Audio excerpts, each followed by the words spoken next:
Hello, नमस्कार, सत श्री अकाल, आदाब। मेरा नाम है Sanjeev, founder of B banker English, और आप देख रहे हैं संजीव किजानी को।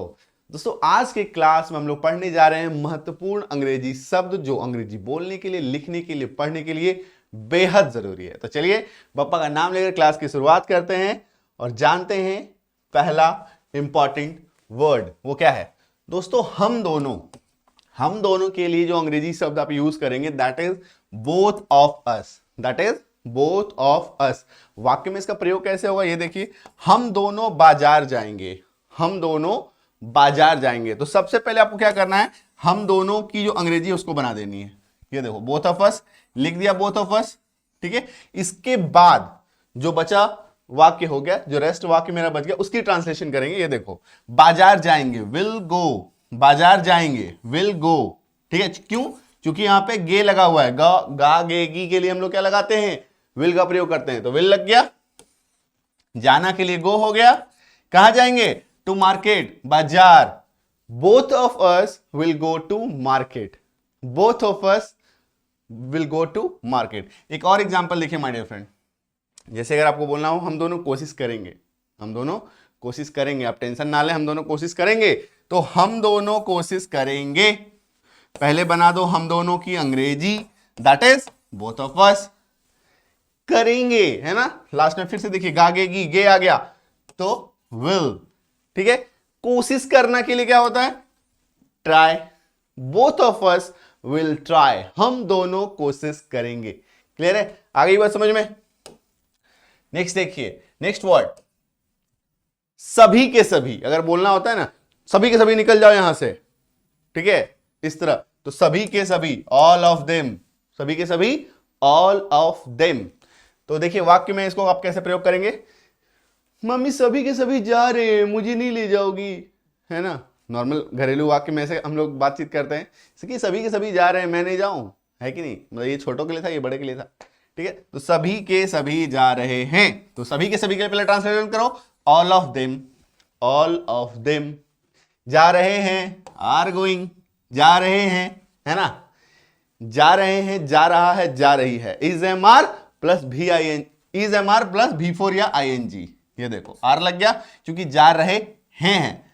क्लियर है? समझ में आ रही है चीज? तो are plus I N G. याद मैं बताया था कि अगर आपको दिख जाए रहे हैं तो आर प्लस आपको आई एन जी लगाना है।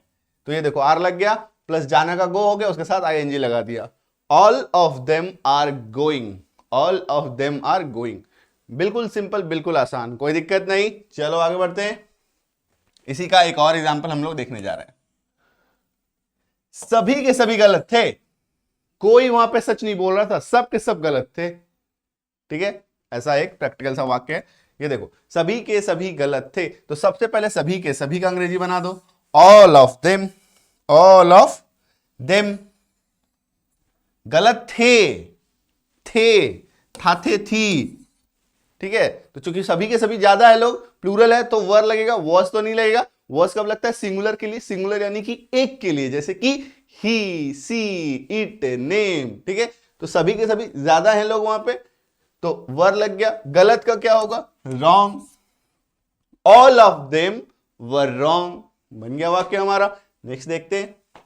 नेक्स्ट देखिए, अगर बोलना हो आपको आप दोनों या तुम दोनों, क्या बोलना हो? आप दोनों या तुम दोनों, ठीक है। तो क्या बनेगा इसका? Both of you. क्या बनेगा? Both of you. आप दोनों या तुम दोनों के लिए आप क्या प्रयोग करेंगे? Both of you. चलिए इसका वाक्य में प्रयोग देखते हैं। तुम दोनों पढ़ाई नहीं कर रहे थे, तुम दोनों खेल रहे थे। ऐसा कुछ अगर आपको बोलना हो, तुम दोनों पढ़ाई नहीं कर रहे थे, सबसे पहले आप तुम दोनों की अंग्रेजी बनाओ, जो मैंने सीखा, that is both of you, both of you. पढ़ाई नहीं कर रहे थे, यार ये देखिए, रहे थे, रहे थे के लिए हम लोग क्या प्रयोग करते हैं? Were plus I N G, were plus I N G. तो ये देखिए, अब नहीं है तो ये नहीं है, इसके लिए नॉट लग गया। रहे थे के लिए वर लग गया। स्टडी लिख लिया, क्योंकि पढ़ाई करना का स्टडी होता है, उसके साथ क्या लगाना है? I N G, were plus I N G. तो both of you were not studying, तुम दोनों या आप दोनों पढ़ाई नहीं कर रहे थे। क्लियर गया? चलो इसका और एक एग्जांपल देख लेते हैं। आप दोनों अंग्रेजी बोल सकते हैं, आप दोनों अंग्रेजी बोल सकते हैं, इनफैक्ट आप सभी के सभी अंग्रेजी बोल सकते हैं। ठीक है, ये देखो आप दोनों अंग्रेजी बोल सकते हैं। सबसे पहले आप दोनों की अंग्रेजी बना लो, that is both of you. ठीक है, सकते हैं, सकता है, सकती हैं, सकते हैं के लिए हम लोग क्या लगाते हैं, कैन लगाते हैं, तो कैन लगा दिए, बोथ ऑफ यू कैन। बोलना, बोलना का स्पीक हो गया, क्या, अंग्रेजी, both of you can speak English, both of you can speak English, बन गया वाक्य, इजी। चलो नेक्स्ट वर्ड देखते हैं। नेक्स्ट देखना है दैट इज, अगर आपको बोलना हो इनमें से कोई भी नहीं, अगर आपको बोलना हो इनमें से कोई भी नहीं, या इनमें से किसी का नहीं, या इनमें से किसी का नहीं, तो शब्द होगा none of them, none of them, इनमें से कोई भी नहीं। अभी कुछ लोगों को ये डाउट आ रहा होगा मन में कि सर नन ऑफ दीज भी तो हो सकता है, नन ऑफ दीज भी हो सकता है, तो नन ऑफ दीज का मतलब ही होता है इनमें से कोई नहीं। लेकिन यहां पे एक चीज समझना होगा कि नन ऑफ दीज अगर हम लोग बोलेंगे तो वो एक कहीं ना कहीं निर्जीव वस्तु के लिए यूज हो जाएगा। नन ऑफ दीज मतलब अगर आपको लिविंग के साथ यूज करना है तो none of them, none of them, none of these नहीं बोलेंगे। नन ऑफ दीज का मतलब वो हम लोग किसी थिंग्स के साथ, वस्तु के साथ, सामान के साथ इस्तेमाल कर सकते हैं। बट अगर आपको जिंदा व्यक्तियों के साथ इस्तेमाल करना है, जिंदा यानी कि लिविंग थिंग है ना, तो नन ऑफ देम बोलेंगे। क्लियर गया? चलो, इनमें से किसी का चयन नहीं किया गया, मतलब कोई भी इसमें से सेलेक्ट नहीं हुआ, कोई भी इसमें से सेलेक्ट नहीं हुआ, तो क्या बोलेंगे, सबसे पहले इनमें से किसी का, उसका बना लेंगे नन ऑफ देम। ठीक है, चयन नहीं किया गया, चयन नहीं किया गया। देखिए दोस्तों, ये जो है एक पैसिव वाक्य है, ये क्या है, पैसिव, पैसिव सेंटेंस का वाक्य है। जैसे गाड़ी साफ नहीं किया गया, उसे नहीं बुलाया गया, उसे नहीं बुलाया गया, मुझे यह कहा गया। ठीक है, इस तरह के वाक्य हैं, तो ये क्या है, पैसिव सेंटेंस है। पैसिव सेंटेंस के लिए एक्टिव पैसिव का एक वीडियो जो है वो आ चुका है। एक और वीडियो मैं आपको दूंगा, एक और क्लास दूंगा, जिसमें सिर्फ और सिर्फ हम लोग पैसिव सेंटेंस के ऐसे वाक्यों को समझेंगे जो रोजाना घरेलू हमारे प्रयोग में आती है। जैसे कि यहां पे रिचार्ज की जाती है, यहां पे रिचार्ज की जाती है, यहां पे इस चीज का सप्लाई नहीं किया जाएगा। इस तरह के जो वाक्य हैं, है ना, जो हम लोग बोलते हैं, ये क्या है, पैसिव सेंटेंस है, जो हमारे घरेलू वाक्यों में, हमारे डेली लाइफ में यूज होते हैं। ठीक है, तो नन ऑफ देम, इसलिए यहां पे आपको क्या लगाना है, पैसिव है, वर नहीं किया गया, क्योंकि पास्ट में हो गया ना, पास्ट की बात होगी, तो वर चयन नहीं करना, सिलेक्शन, तो सिलेक्टेड, सिलेक्टेड V3, वर प्लस V3 लगा हुआ है, none of them were selected. तो नन ऑफ देम, अब अलग से फिर नॉट का अंग्रेजी नहीं बनाएंगे, क्यों, क्योंकि यहां पे इनमें से किसी का नहीं के लिए पूरा शब्द आ गया नन ऑफ देम। ठीक है, अलग से फिर नॉट नहीं लिख लेना, none of them were selected, इनमें से किसी का चयन नहीं किया गया। क्लियर गया? चलो नेक्स्ट, नेक्स्ट एग्जाम्पल है ना, उनमें से कोई नहीं आ रहा, उनमें से कोई नहीं आ रहा है, उनमें से कोई नहीं आ रहा है। तो देखिए, उनमें से कोई नहीं, नन ऑफ देम, आ रहा है, आ रहा है या आ रहे हैं, क्योंकि यहां पे उनमें से कोई नहीं अगर हम लोग बोलना चाह रहे हैं तो ये कहीं ना कहीं बहुवचन के लिए प्रयोग में आ रही है। क्या आ रही है, बहुवचन के लिए यूज हो रहा है। ठीक है, इसलिए यहां पे हम लोगों ने आर लगाया। तो आप कहेंगे सर आ रहा है के लिए इज आपने बोला था लगाने के लिए, लेकिन यहां पे भाव समझना है माय डियर फ्रेंड, और भाव समझ के हम लोग क्या समझना, नन ऑफ देम, देम क्या हो गया, प्लूरल हो जाता है ना, दे का ही तो देम बना, दे का ही तो देम बना, तो प्लूरल हो गया ना, तो दे के साथ जो लगाएंगे ट्रीटमेंट वही देम के साथ होगा ट्रीटमेंट। तो दे के साथ आर लगाएंगे तो देम के साथ भी आर लगाएंगे। ठीक है, तो नन ऑफ देम आर, आ रहा है कम, उसके बाद क्या लगाना है, are plus ING, are plus ING, तो वही लगाया। ठीक है, तो none of them are coming, इनमें से कोई नहीं आ रहा है। क्लियर क्या? चलो नेक्स्ट, नेक्स्ट देख रहे हैं, next word meaning, that is अगर आपको बोलना हो वे दोनों, तो अंग्रेजी होगी बोथ ऑफ देम, वे दोनों, बोथ ऑफ देम। क्लियर है? चलो एग्जांपल देखो, वे दोनों आ रहे हैं, वे दोनों आ रहे हैं, तो बोथ ऑफ देम, आ रहे हैं, are coming, are plus ING, अभी तो बताया कि आर प्लस आईएनजी लगाना है जब वाक्य में क्या हो, आ रहे हैं, या कोई भी, रहा है, रही है, रहे हैं, तो is am are plus ING चलता है। ठीक है, क्लियर है। एक और एग्जांपल देखते हैं इसका हम लोग। वे दोनों निर्दोष हैं, निर्दोष मतलब इनोसेंट है, बहुत भोले भाले हैं, बहुत ही भोले भाले हैं। वे दोनों निर्दोष हैं, वे दोनों का अंग्रेजी क्या हो गया, बोथ ऑफ देम हैं। आर, ये क्या है, बी वर्ब है, ये क्या है, बी वर्ब है माय डियर फ्रेंड।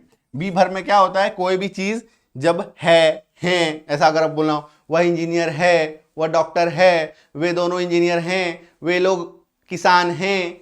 ठीक है, इस तरह से अगर आपको बोलना हो तो उसके लिए आर आता है, और इसके साथ आईएनजी नहीं लगता। ये देखो आईएनजी कहीं नहीं दिखेगा। अभी आप कहेंगे सर आर लगता है तो उसके साथ आईएनजी भी तो आपने बताया है ना।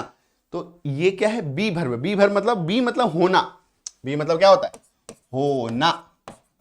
कोई इंसान कोई चीज है, कोई इंसान कोई चीज है, तो बी है, होना। जैसे मैं एक शिक्षक हूं, आई एम अ टीचर।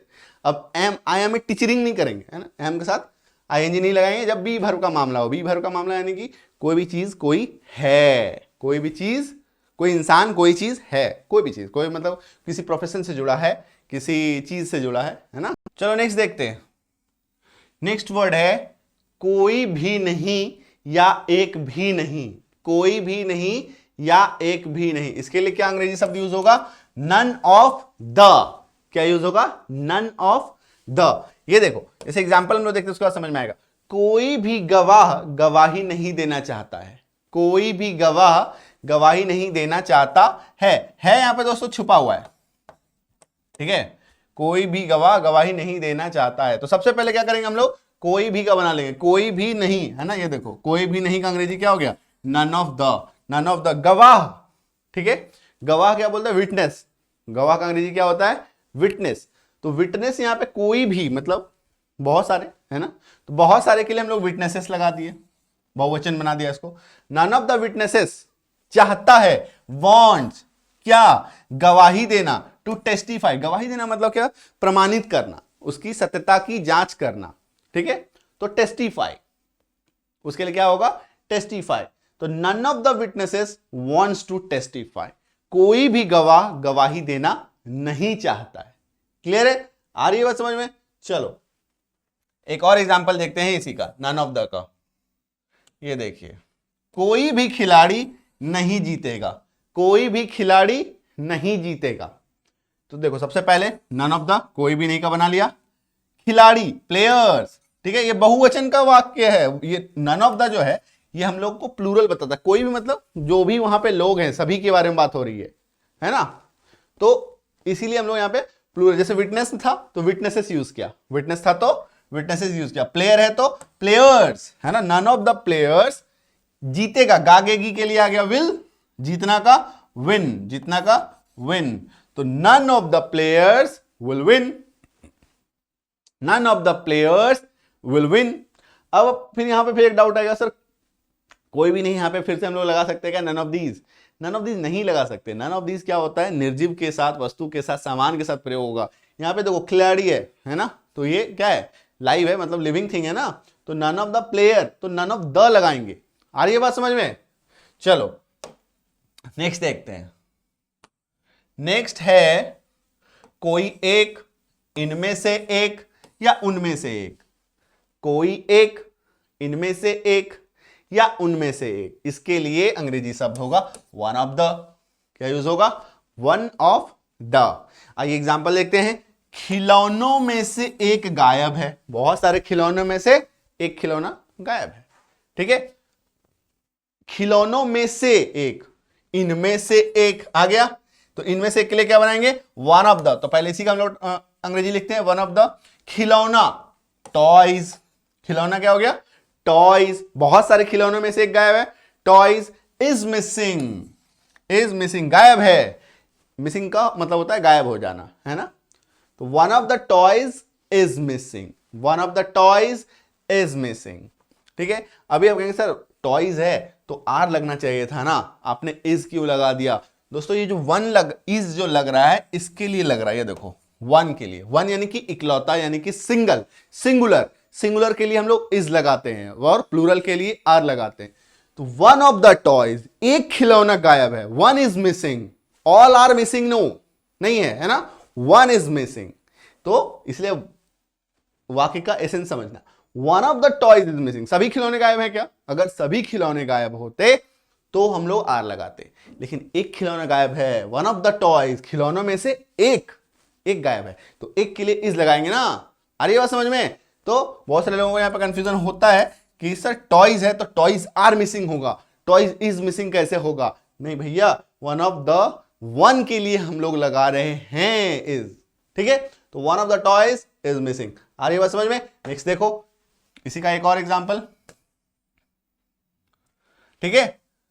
कोई एक, इनमें से एक, उनमें से एक, वन ऑफ द होगा, ठीक है? एग्जांपल देखो, चार्जर में से कोई एक काम नहीं कर रहा। मान लो घर में चार्जर, आज के डेट में हर किसी घर में 2 3 4 फोन होता है, मम्मी का, पापा का, भैया का, दीदी का, सबका एक एक फोन होता है ना? तो बहुत सारे चार्जर हैं, हम लोग क्या बोलते हैं, इनमें से कोई एक चार्जर है जो काम नहीं कर रहा है, चार्जर में से कोई एक काम नहीं कर रहा है, ठीक है? तो वन ऑफ द पहले लिख लिया, क्योंकि उनमें से कोई एक, में से एक, है ना? अरे उनमें से, इनमें से, या कोई एक, ठीक है? One of the. अब देखो, वन ऑफ द क्या, बहुत सारे चार्जर में से, वन ऑफ द चार्जर्स, बहुत सारे चार्जर्स में से, है ना? तो अब देखेंगे सर, यहां पे आपने लिखा चार्जर, बट यहां पे लिख रहे हैं चार्जर्स, तो आपको ये समझना होगा कि बहुत सारे में से एक, दैट्स वाई हम लोग यहां पे चार्जर्स लिख रहे हैं, बहुत सारे में से एक। तो one of the chargers is not working, is not working, is not functioning, functioning भी लिख सकते हैं, FUNCTIONING, ठीक है? ये भी लिख सकते हैं, one of the chargers is not working या इज नॉट फंक्शनिंग, ठीक है? चार्जर में से कोई एक काम नहीं कर रहा है। क्लियर है? आ रही है बात समझ में? कोई डाउट? अगेन से यहां पे जो इज लगाए हम लोग, ये इसके लिए लगाए, वन ऑफ द चार्जर्स, एक चार्जर काम नहीं कर रहा है, बाकी कर रहा है, एक नहीं कर रहा है, ठीक है? क्लियर क्या?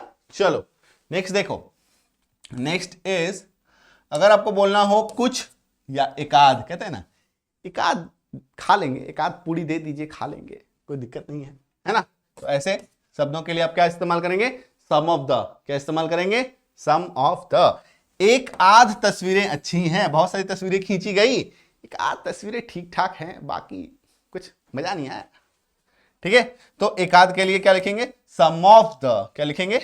सम ऑफ द तस्वीरें, pictures, some of the pictures अच्छी हैं, आर गुड, आर गुड। अब देखो, हैं के लिए आर लग गया, ठीक है? अच्छी, ये अगेन से बी वर्ब है, कोई चीज, कोई चीज कुछ है, कोई इंसान कुछ है ना? तो इज एम आर बस, ठीक है? और यही चीज अगर होता कि कोई इंसान कुछ कर रहा है, जा रहा है, आ रहा है, तो is am are plus ING, लेकिन रहे नहीं है इसमें, इसीलिए हम लोग आर तो लगाए लेकिन ING नहीं लगाए, है ना?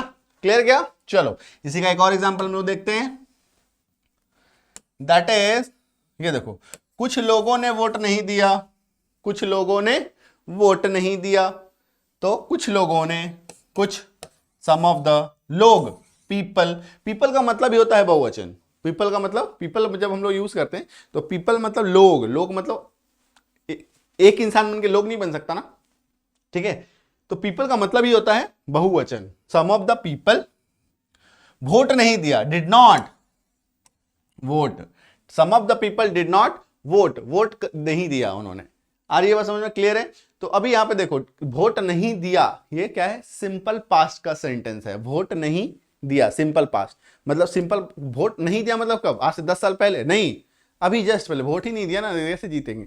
तो नियर पास्ट जब होता है, नियर पास्ट, और वाक्य में या ये ई या ताथा तीथी तेथे लगा होता है, तो सिंपल पास्ट में जाता है, दैट्स वाई हम लोगों ने यहां पे क्या लगा? नेगेटिव है, तो डिड नॉट लगा दिया, डिड नॉट वोट।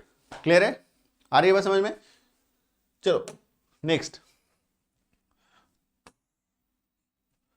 नेक्स्ट देखो, अधिकतर छात्र, पहले हम लोग इसको देखेंगे, है ना? वर्ड, नया वर्ड है, ज्यादातर या अधिकतर, इसके लिए हम लोग यूज करेंगे मोस्ट ऑफ द।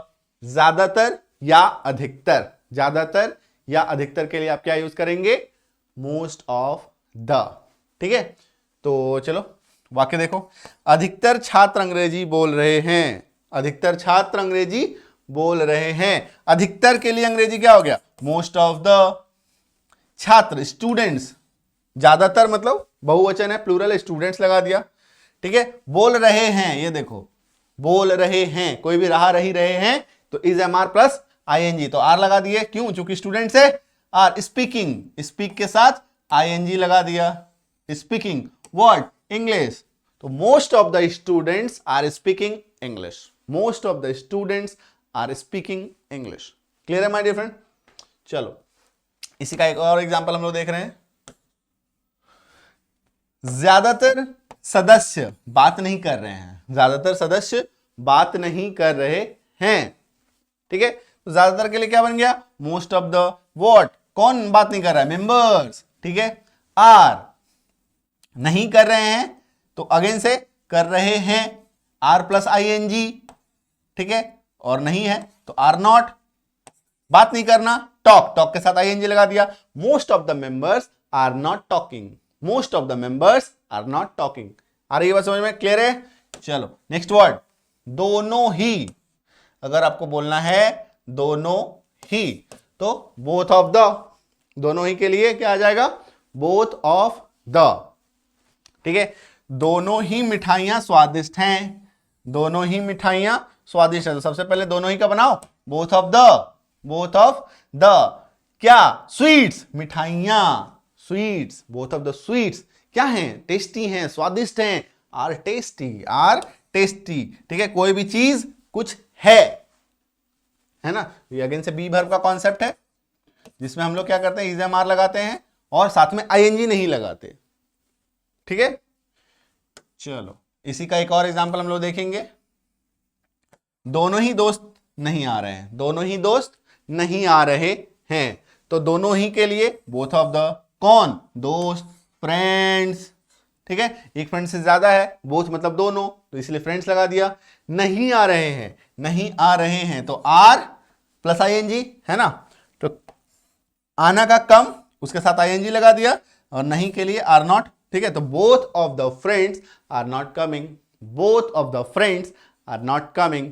क्लियर है। चलो नेक्स्ट,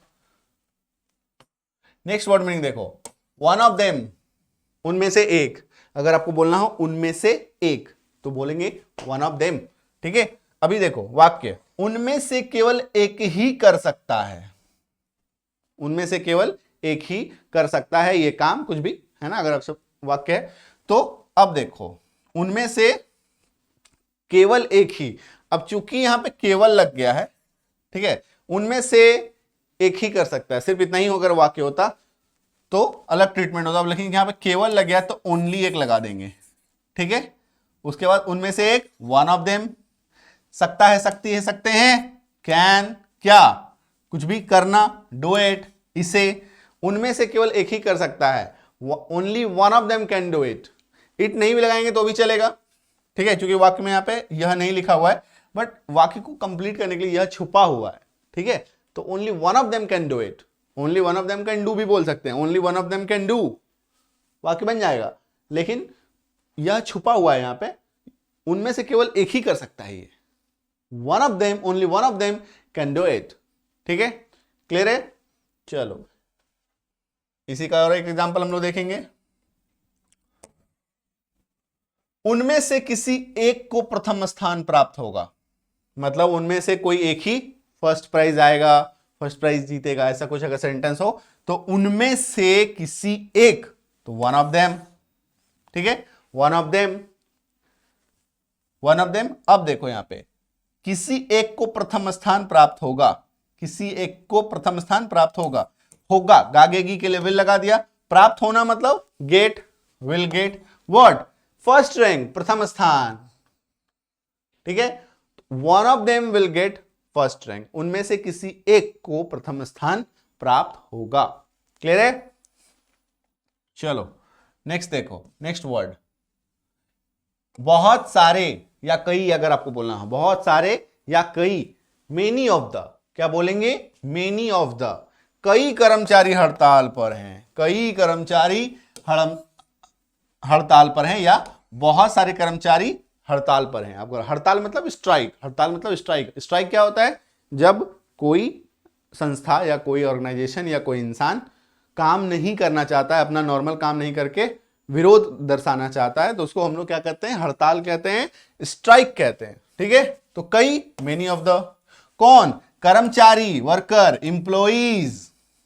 ठीक है, इंप्लॉइज क्या है, छुट्टी पर हैं, हड़ताल पर हैं, are on strike, are on strike, छुट्टी, छुट्टी ही हो जाता है, बट स्ट्राइक क्या है, एक तरह का विरोध है। स्ट्राइक क्या है, एक तरह का विरोध है, आंदोलन है, मतलब एक गौन, एक छुपा हुआ आंदोलन जो किसी संस्था के विरुद्ध होता है या किसी भी चीज के विरुद्ध होता है। ठीक है, तो many of the employees are on strike, कई कर्मचारी हड़ताल पर हैं। क्लियर है? चलो इसी का और एक एग्जांपल हम लोग देखेंगे। पार्टी में कई लोग थे, पार्टी में कई लोग थे, ये तो हम लोग देख लिए, बहुत सारे के लिए मेनी ऑफ द लगाना है, कई, तो इसके लिए क्या पहले बनाया, मेनी ऑफ द। ठीक है, लोग, people, many of the people, many of the people थे, वर। ठीक है, बी वर्ब है, वर कहां पे, in the party, many of the people were in the party, many of the people were in the party. Clear है? आ गई बात समझ में? तो चलो यहां पे क्लास समाप्त होता है। दोस्तों ये थे कुछ इंपॉर्टेंट वर्ड जो हम लोग बहुवचन के लिए या वाक्य को शुरू करने के लिए, ये एक तरह का इनफॉर्मल वर्ड मीनिंग है जो आपको डिक्शनरी में आपको देखने को नहीं मिलेगा। ठीक है, और अंग्रेजी बोलने, लिखने, पढ़ने के लिए बहुत ज़्यादा इस्तेमाल में आता है और वाक्य थोड़ा आसान हो जाता है बोलना इसके वजह से, क्योंकि बहुत सारे को ये मतलब बहुत सारे वाक्य में बहुत सारे शब्द का अंग्रेजी ये इसमें आ जाता है। ठीक है, तो चलो मिलते हैं अगले क्लास में ऐसे ही एक धुआंधार कॉन्सेप्ट के साथ। टिल देन देखते रहिए, सीखते रहिए संजीव किजानी को।